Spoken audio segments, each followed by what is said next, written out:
there, in this video I'm going to show you how I go from this to this using the Caran D'Ache. They are a water-soluble wax pastel that you use water on in order to activate the colour. Don't forget to subscribe to my channel. I have over 500 videos on sewing and quilting. For this video, I'm going to be using a product called Caran D'Ache, and all the information is going to be in the description box down below, where I'm going to link everything to Amazon links. If you purchase, I may get a small commission. Other than that, I am not paid nor sponsored to create this video. So if you are aware of the Derwent Intense, these are very, very similar. They're not as intense as the Inktense pencils and the blocks of Derwent. These ones go on a lot more smoother than the blocks, so I quite like these ones. I might actually end up using a mixture of the Derwent and these ones, but in like other projects, but in this particular one I'm just going to use these ones. And also with these water soluble wax pencils, because that's what they are basically true to the colour of what you put on. With the Inktense, they get a bit more vibrant with the pigments, but with these ones what you see is what you get. I'm going to be using my friend the friction pen. I'm also going to use some masking tape. I like to put this down onto my light pad so it doesn't move on me. So this is a picture I drew the other night, and I'm basically going to trace around it and put it onto my fabric. So I have switcherooed from what I usually use. I now use, or started using, this product called Muslin. Muslin is basically a fabric that you would use if you were making garments. It looks very much like a canvas, and it has these black dots in there. So when you are looking, you are going to be looking for a product called Muslin. So I'm going to stick this also onto my light box, because I don't want any of this moving on me when I start to draw this picture out. I'm going to be drawing it on with my friction pen, which is a heat-erasable pen. So once I've got everything fixed down, I can turn my light on. I think I need to turn it on. So let's get that plugged in and I will be back. My light box is now plugged in, and now I am going to trace around all of my sections. I like to make the muslin a little bit bigger than the area that I'm going to be painting, and then basically I'll cut this down and make it into a pouch or whatever you want to turn it into. You could turn it into a quilt block, it really doesn't matter. This will then just turn into a piece of fabric that you could use for whatever your heart content. So I am basically just going to go around with my pen and start to trace everything. It doesn't really matter if it doesn't land on top of the lines. It's just giving you a bit of a idea where to put the paint.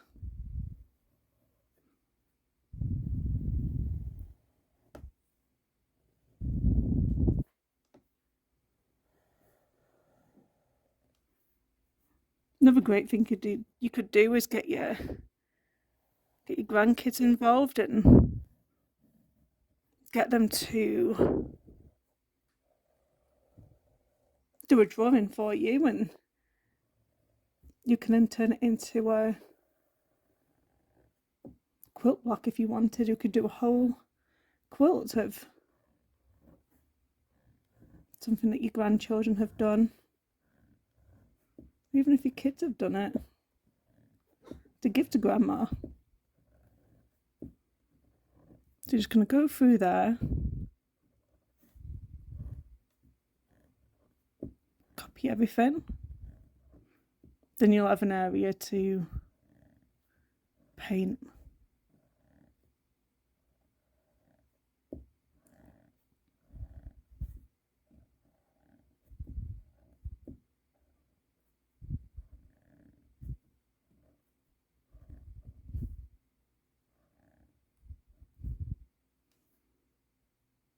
think I've got all my fishy.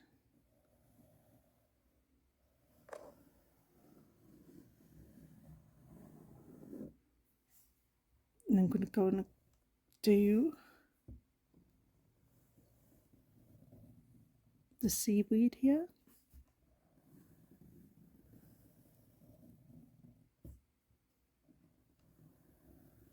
In the previous week, I did it with fabric markers. Now, with these kind of fabric paints, you can now start to put kind of like mix your colours in and just making it less one-dimensional. Make it a bit more interesting. There you go. I think I've got everything. All I need to do is eye. There we go. Have a variety of different sized paintbrushes and also some water by your side for cleaning your paintbrush. And also a piece of kitchen towel. This is just to wipe off your paintbrush after each time, so you don't mix all them different colours in. So let's start. Wondering where to start. Probably start on the fish. I might keep the same colours as what I did do before, just so I can get this fish coloured. So I am just going to come in and just use these pencils or these crayons and lay down some of this pigment. And then I'll come in with the water and just have that work in. I mean, is it diluted? Don't know what word to use. Let's come in and just do this. Then I'll get a paintbrush and I will activate the ink. Whenever I do any of this sort of kind of painting, I like to use a stiff brush. So I'm going to then come in with some water. And you'll notice that this fabric doesn't bleed. If you can hear my cat, that's my cat making that noise.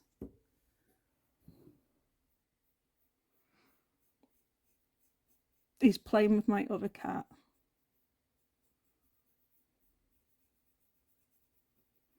Do you see how it activates once the water goes in? If you were doing this on regular cotton, it would bleed. But for some reason, it doesn't really want to bleed on this fabric, which is kind of cool. Because I would generally have to use some form of fabric medium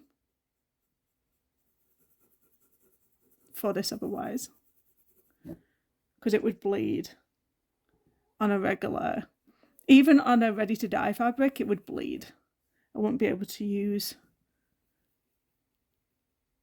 water. This definitely saves on cost, especially when you don't have to use an actual fabric medium.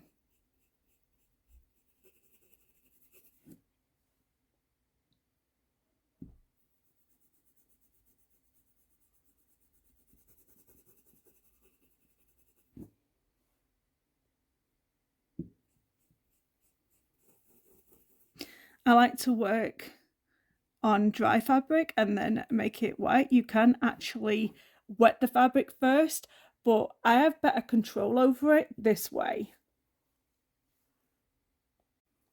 I'm going to come in and do the tail. So I'm going to do it now where I don't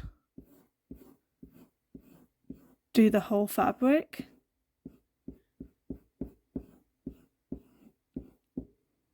Keep it like that. Then go in with some water.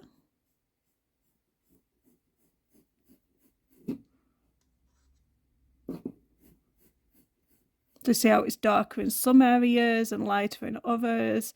So you're able to do some shading with it.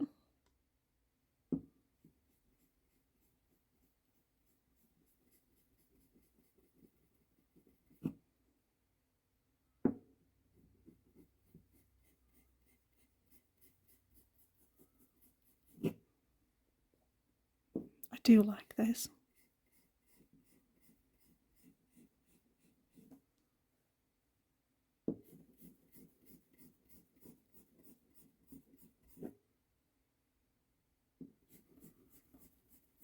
And I could take a bigger brush and get this done so much quicker. Just thinking, it's a real small area.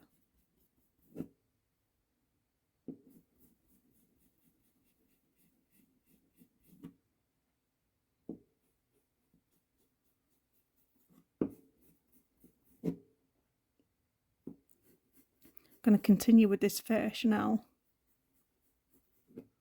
Pick another area and let you watch do part of that one as well. So when I did any of the colouring inside of the scales here, I just did it really just squiggly. I wasn't really that careful. And then I can just activate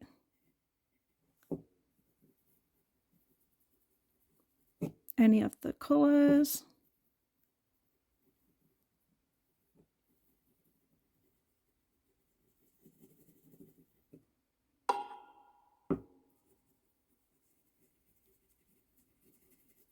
Not really too bothered if they blend in with each other, if I'm honest.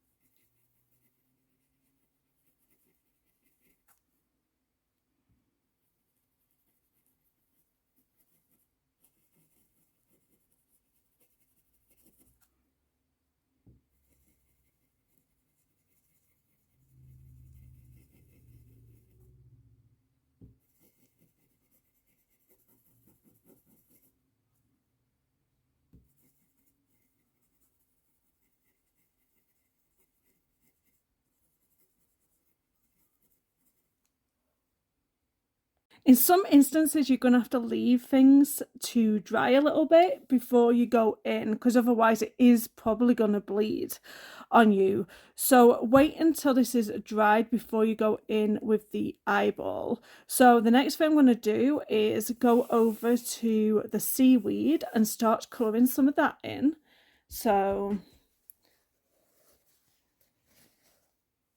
get a few different greens here. So I'm going to come in from one side with a dark green.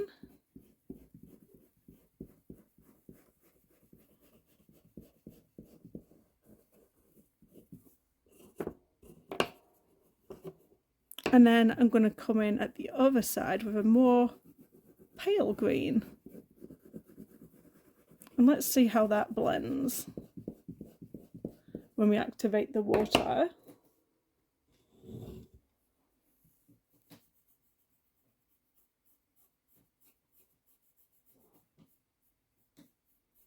Oh, that's nice. So you might want to do your darker section first.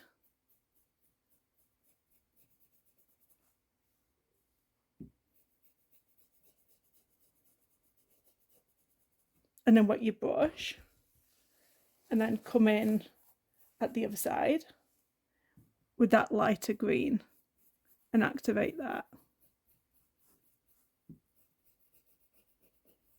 Oh, I love that. Isn't that cool? Very minimal effort for something to look so good.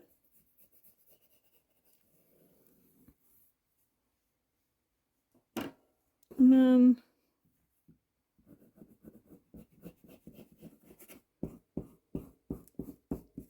like I said, you don't even have to apply colour all over it. You can just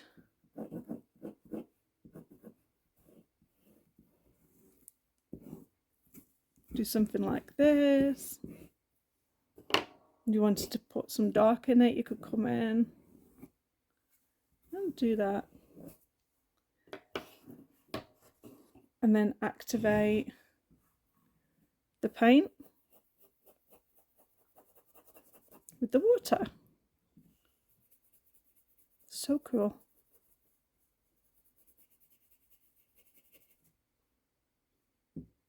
Now I'm going to finish these bits of seaweed off, and then we'll move on to another section to paint. That is done. I'm going to come in and paint the sand next, and I can just come in and just go all over like this, which is great.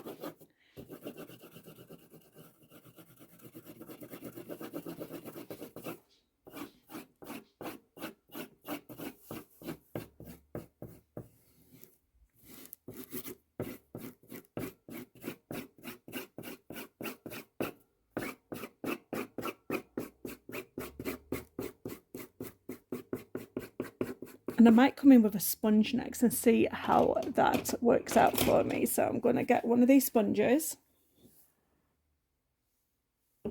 And I'm just going to go over and activate this paint.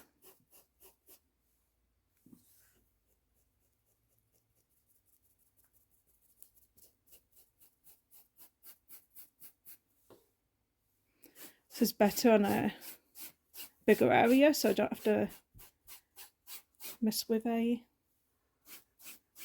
paintbrush.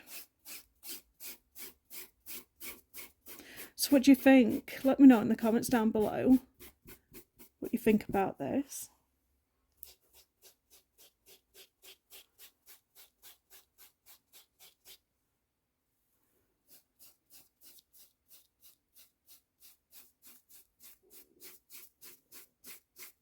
And I'm going to have to wait for this whole section to dry before I can come in and do the sea.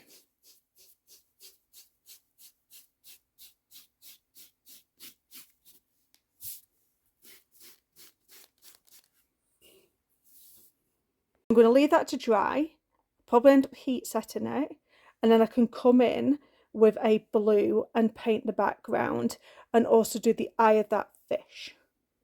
So as you can see, there's a very little amount of bleed here, not as much as what would happen if you actually would have done it on prepare to dye fabric. There's a lot more control with this particular piece of fabric. Now that this has had a really good opportunity to dry it off, I'm going to come in with the blue that I was going to do for the sea and also finish off this eye area here. So I'm just going to lightly bring in the blue in.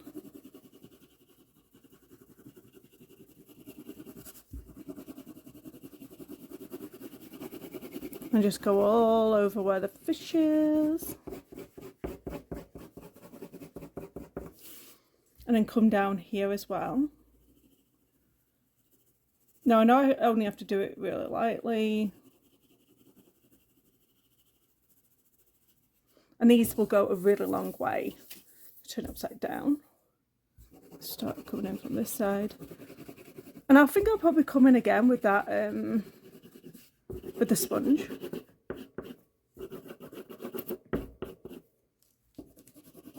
I'm going to go over these bubbles.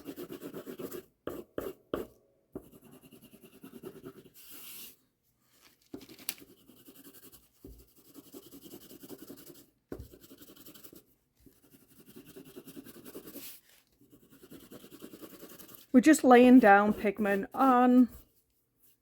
Probably don't have any thread.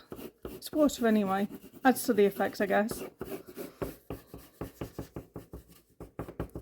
And then I'm going to come with one of these sponges again and apply some water, and then come in and activate that blue.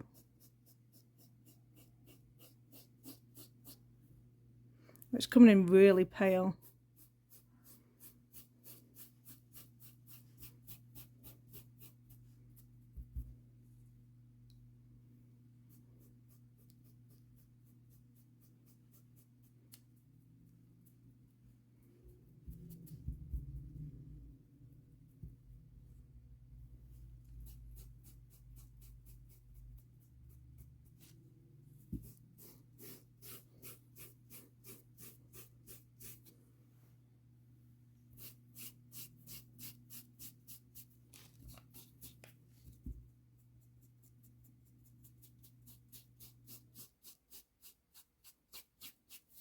Oh look, where that thread was, it's come out.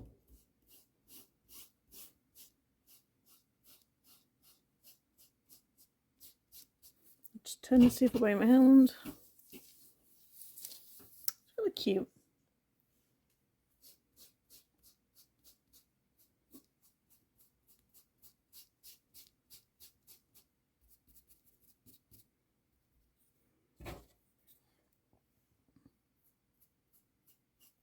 It's much better now that it's dried out and I can go kind of over the top of that green.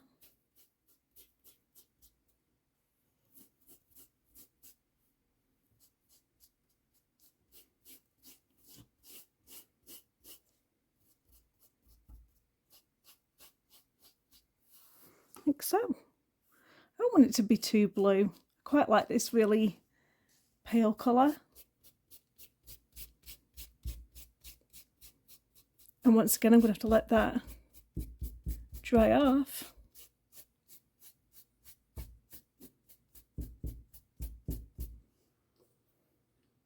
And then for the eye here, I'm going to do a little bit of grey. And then go in with a little bit of black in the centre.